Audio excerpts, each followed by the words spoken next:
আসসালামু আলাইকুম সবাইকে। তো গত ভিডিওতে আমরা এই পর্যন্ত ছিলাম এবং এখান থেকে আমরা বিভিন্ন ধরনের কাজ-বাজ করেছি। তো এখন আমরা আপনাদেরকে একটা নতুন জিনিস দেখাবো।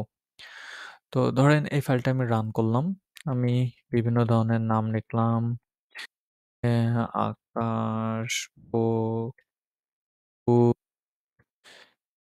জ্যাক, রবিন,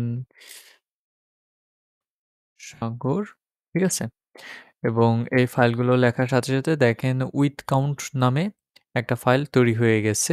যেমনটা এখানে যদি আমি দেখাই, এই যে। কিন্তু একটা জিনিস খেয়াল করে দেখেন, এই ফাইলের ভিতর আকাশ নাম ১ম এ নাই। হ্যাঁ? বকুল নাম আকাশের পর থাকার কথা, ২ নম্বরে থাকার কথা, সে আছে ৩ নম্বরে। জ্যাক, যেটা হচ্ছে সবচেয়ে আ শেষের ইংরেজি শেষের অক্ষর, কিন্তু এটা আছে মাঝখানে। যেমন ধরেন যে আমরা যদি শর্ট করি, তো এই জিনিসগুলো আমাদের অনেক ইম্পোর্টেন্ট। তো যে যেহেতু আমাদের খুঁজতে সুবিধা হবে, যেমন এতে এর নামগুলো আগে থাকবে, তারপর বি এর নাম, তারপর সি এর নাম, তারপর ডি এর নাম, তাই না? তো এই জিনিসগুলো সমাধান করা যায় শর্টের মাধ্যমে। তো ধরেন আমরা একটা লিস্ট করে ফেলি, আ লাইক আ এই নামেই a is equal to একটা লিস্ট করে ফেললাম। এখন এই যে আমাদের এই ডাটাটা তো আমাদের আগে ওপেন করতে হবে। ওপেন না করে আমরা এটা শর্ট কিভাবে করব? তাই না? তো আমি পুরোটা কমেন্ট করে দিই। হ্যাঁ? এখন আমরা বললাম with open as a read as file, তারপর আমরা বললাম যে for line in file a dot append line. So এই যে আমরা এর আগে যে কাজগুলো করছিলাম, অর্থাৎ কাউন্টের ক্ষেত্রে যে কাজগুলো করছিলাম, যেমন ফাইল রিডের ক্ষেত্রে আমরা কি করছিলাম, file dot read lines.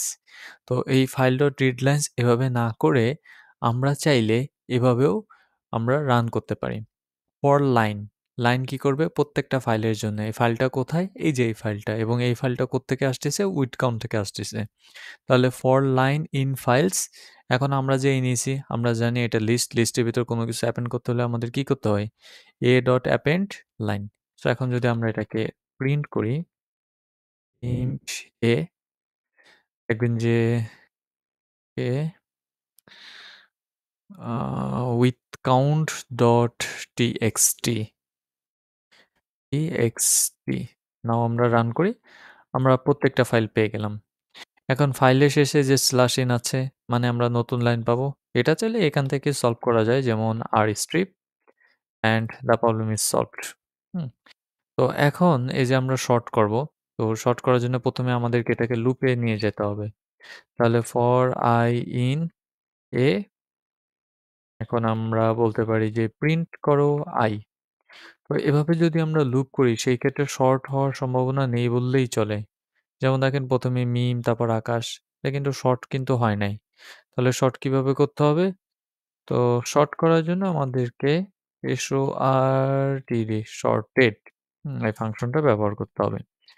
Save করে যদি আমরা রান করি, এখন দেখেন ১ নম্বরে আকাশ, ২ নম্বরে বকুল, তারপর মিম, রবিন এবং শেষে হচ্ছে জ্যাক। তো টোটাল শর্টের বিষয়টা আমরা এভাবে শর্ট করতে পারি, এবং এই শর্ট করার সুবিধা হলো ডাটা খুঁজে বের করতে সহজ হওয়া। হ্যাঁ? যেমন এখান থেকে ধরেন এরপর কি হয়, বি, তারপর সি, ডি, ই, এফ, যখন আমরা বিশাল ডাটা নিয়ে কাজ করব, তখন এভাবে আমরা ডাটা খুঁজে বের করতে পারবো। তো দেখেন, এটা হচ্ছে আমাদের একটা CSV ফাইল। আমরা যখন এক্সেল এ বা অন্য কোনো কিছুতে কাজ করি, তখন CSV ফাইল হিউজ পরিমাণ ইম্পোর্টেন্ট হয়ে দাঁড়ায়। কেননা এক্সেল বা আপনার গুগল শিট বলেন বা এই ধরনের যত মিডিয়া বলেন বা যত ধরনের ফাইল বলেন, এরা সাধারণত CSV-তে এক্সপোর্ট করে থাকে। আর CSV-র ফাইলগুলো সাধারণত কমা, কমা দিয়ে হয়। ধরেন যে এই ফাইলটাই আমরা বললাম মিমটাকে কোথায়? মিমটাকে দেখা গেল যে আ ইন্ডিয়া, হ্যাঁ? আকাশটাকে কোথায়? আকাশটাকে দেখা গেল যে ঢাকাতে। BHAKA, হুম? বকুল কোথায় থাকে? বকুলটাকে দেখা গেল যে বরিশাল, BRISL। তো এই যে সিম ফাইল দেখেন, CSV ফাইলে এই কমা, কমা দিয়ে হয়। যেমন এইটা একটা কলাম, এটা একটা কলাম। প্রত্যেকটার মাঝখানে কমা দিয়ে ভাগ থাকে। তো তেমনি আমরা একটা সময় বাঁচানোর জন্য আমরা একটা ডেমো CSV লিখে রাখছি। তো এই CSV নিয়েই আমাদের কাজ। তো আমি একটা ফাইলও তৈরি করে রাখছি csv.read নামে সম্পূর্ণ খালি ফাইল এবং এটাতে আমরা বিভিন্ন ধরনের কোড লিখব। তো সর্বপ্রথম আমরা এক কাজ করি। আমরা CSV থেকে ডাটাগুলো গেট করার চেষ্টা করি। তো আমরা কি করব? উইথ ইন এখানে হচ্ছে cs demo.csv as a read as file এবং আপনারা জানেন যে এখানে আমরা কি করব? for line in file এরপর আমরা চাইলে এই ফাইলটাকে প্রিন্ট করতে পারি অথবা ফাইলের সাথে বিভিন্ন ধরনের অপারেশন পরিচালনা করতে পারি। যদি আমরা প্রিন্ট ফাইল করি তাহলে আমরা পুরো ডাটাটা এখানে পেয়ে গেছি। রাইট? এখন প্রিন্ট ফাইল তো এভাবে আসলে হয় না কেননা মাঝখানে ফাঁকা আছে। তো এই ফাঁকাগুলো রিমুভ করার জন্য আমরা strip করে দিলাম এবং ফাঁকাগুলো আমরা পেয়ে গেলাম। তবে এখানে একটা সমস্যা হইলো যে আমরা প্রত্যেকটা ডাটা আলাদা, আলাদা পাচ্ছি না। আকাশের জন্য আলাদা ডাটা পাচ্ছি না, আবার ঢাকার জন্য আমরা আলাদা ডাটা পাচ্ছি না। ফয়সালের জন্য আলাদা পাচ্ছি না, বরিশালের জন্য আলাদা পাচ্ছি না। তো আমাদেরকে কি করতে হবে? এই নামগুলোর জন্য একটা কলাম করতে হবে, আর এই লোকেশনের জন্য আরেকটা কলাম করতে হবে। তাই তো? তো আমরা চাইলে একটা একটা ব্ল্যাংক লিস্ট নিতে পারি এভাবে। এখন আমরা এই ব্ল্যাংক লিস্টের ভিতরে ডাটাটাকে পাস করতে পারি। যেমন আমরা বলতে পারি a.append যদিও বা এভাবে করাটা আমার ঠিক হচ্ছে না। আমি সরাসরি একটা ভেরিয়েবল নিয়ে করি। সাপোজ b নামে একটা ভেরিয়েবল নিয়ে করি। তো line ডট rstrip ডট এখান থেকে আমরা স্প্লিট করব। কি স্প্লিট করব? আমরা দেখেন প্রত্যেকটা জিনিসের পর একটা কমা আছে, তাই না? তাহলে আমরা কমাকে স্প্লিট করব। তাহলে কমাকে স্প্লিট করলেই ২ টা আলাদা, আলাদা ভ্যালু পাবো। তো এখন আমরা কি করব? a.append b যদি আমরা ফাইলটাকে রান করার চেষ্টা করি যে প্রিন্ট a তাহলে দেখা যাক কি আসে। দেখেন আমরা ২ টা ডাটা পেয়েছি। একটা হচ্ছে আকাশ, একটা হচ্ছে ঢাকা এবং এটা হচ্ছে নেস্টেড লিস্টের মধ্যে আমরা এই ডাটাটা পেয়েছি। এখন চাইলে এই ডাটাটা এখান থেকেই আমরা অ্যাক্সেস নিতে পারি। কিভাবে অ্যাক্সেস নেব? আমরা বলতে পারি for I in a print I আমরা যদি ফাইলটাকে রান করি, দেখেন প্রত্যেকটা ডাটা আমরা আলাদা, আলাদাভাবে পেয়ে গেছি। তো আমরা চাইলে শুধুমাত্র নাম I এবং I এর ইনডেক্স নাম্বার 0 দিয়ে শুধুমাত্র নামকে আমরা অ্যাক্সেস নিতে পারি এবং একই সাথে শুধুমাত্র লোকেশনকে আমরা I এর ইনডেক্স নাম্বার 1 দিয়ে অ্যাক্সেস নিতে পারি। সরি, I ইনডেক্স নাম্বার হচ্ছে 1 এবং আমি যদি ফাইলটাকে সেভ করি অ্যান্ড এই যে আমরা ইনডেক্স নাম্বার এভাবে নিলাম। আমি এখানে আরো কিছু এড করতে পারি। I live in and run। So আমরা পুরো ডাটাটাকে চাইলে এভাবে অ্যাক্সেস নিতে পারি। তবে এখানে একটা বড় সমস্যা হলো আমরা এই ডাটাটাকে শর্ট করতে পারবো না। shorted কেননা লিস্টের ভিতর যে ডাটাটা আছে এই ডাটাটা আচ্ছা আমরা এই ডাটাটাকে শর্ট করতে পারবো কেননা এটা হচ্ছে লিস্টের ভিতর আছে। তবে এই ডাটাটার আমরা চাইলে আরো সুন্দরভাবে ব্যবহার করতে পারি যদি এই ডাটাটাকে আমরা ডিকশনারিতে ট্রান্সফার করি। তাই না? তো এই ডাটাটাকে কিভাবে ডিকশনারিতে ট্রান্সফার করতে হবে অর্থাৎ এই নেস্টেড লিস্টগুলোকে আর নেস্টেড না প্রত্যেকটার ভ্যালু আলাদা, আলাদা অর্থাৎ নেমের জন্য আকাশ এবং লোকেশনের জন্য ঢাকা হবে। এভাবে আলাদা, আলাদা করে আমরা এটাকে লিস্টে কনভার্ট করব। তো সর্বপ্রথম হচ্ছে আমি এগুলোকে কমেন্ট আউট করে দিই অ্যান্ড এই ডাটাগুলোর আমার আর প্রয়োজন নেই। তো চলুন শুরু করা যাক। আমরা লিস্ট তৈরি করব। সর্বপ্রথম আমরা a.append-টাকে বাদ দিয়ে দিলাম এবং পারসন নামে পারসন ইজ ইকুয়াল টু একটা ব্ল্যাংক ডিকশনারি নিয়ে নিলাম। এখন এই ব্ল্যাংক ডিকশনারির ভিতর আমরা নেমকে এবং হচ্ছে লোকেশনকে পাস করব।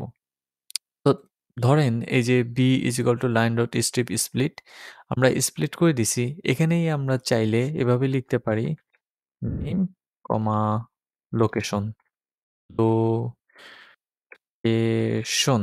এভাবেই চাইলে আমরা লিখতে পারি এবং আমরা চাইলে একই সাথে ২ টা আপনাদেরকে প্রিন্ট করিয়েও দেখাইতে পারি যে আমাদের নেম এবং লোকেশন ২ টা ভেরিয়েবলের ভিতর ২ টা ডাটা সেভ হয়ে গেছে। আমরা যদি রান করি, দেখেন আকাশ এবং এরপর ঢাকা, ফয়সাল, এরপর বরিশাল অর্থাৎ ২ টার ভিতর ২ টা ডাটা অলরেডি সেভ হয়ে গেছে। তো এই নেম এবং লোকেশনকে ব্যবহার করেই আমরা মূলত আমাদের ডিকশনারিতে এই ডাটাটা পাস করতে পারি। আমরা এভাবে বলতে পারি যে person name is equal to name and person location is equal to location. আমরা চাইলে এই ডাটাটাকে এভাবে পাস করতে পারি এবং এখন আমরা বলতে পারি যে এ ডট অ্যাপেন্ড, অ্যাপেন্ড করবা কি পারসনকে অ্যাপেন্ড করো। তো খেয়াল করে দেখেন এখন যদি আমরা এটাকে প্রিন্ট করি এবং রান করি, আগে ছিল এখানে নেস্টেড ডাটা কিন্তু এখন হয়েছে ডিকশনারি ডাটা। তো ডিকশনারি ডাটার ভিতরে আমরা নেম এবং লোকেশন ২ টা আলাদা আলাদাভাবে পেয়ে গেছি। নেমের ভিতর আকাশ এবং লোকেশনের ভিতর ঢাকা। যে ২ টা আগে আমাদের ছিল নেস্টেড এলিমেন্ট সেই ২ টাকে আমরা আলাদা করে ফেলছি। তো এইখানে দেখেন অলরেডি একটা হলুদ কালারের একটা ফরম্যাট সাজেশন ফরম্যাট আমাদেরকে দেখাইছে। আমরা চাইলে এই ডাটাটাকে এভাবে না লিখে এখানে আমি যদি রিফরম্যাট করি দেখেন আমরা চাইলে এভাবেও লিখতে পারি এবং এটাই হচ্ছে স্ট্যান্ডার্ড ফরম্যাট। তো আমরা চাইলে এই স্ট্যান্ডার্ড ফরম্যাটেই এই ডাটাটাকে লিখতে পারি। তো এখন আমরা চাইলে এর ফর লুপকে ব্যবহার করতে পারি। হুম, এখন যদি আমরা এটাকে রান করি আমরা কি রো দেখতে পাবো? কেননা এর যেই ভ্যালু i এর যেই ভ্যালু সেই ভ্যালুটা আর 0 এবং অন নেই।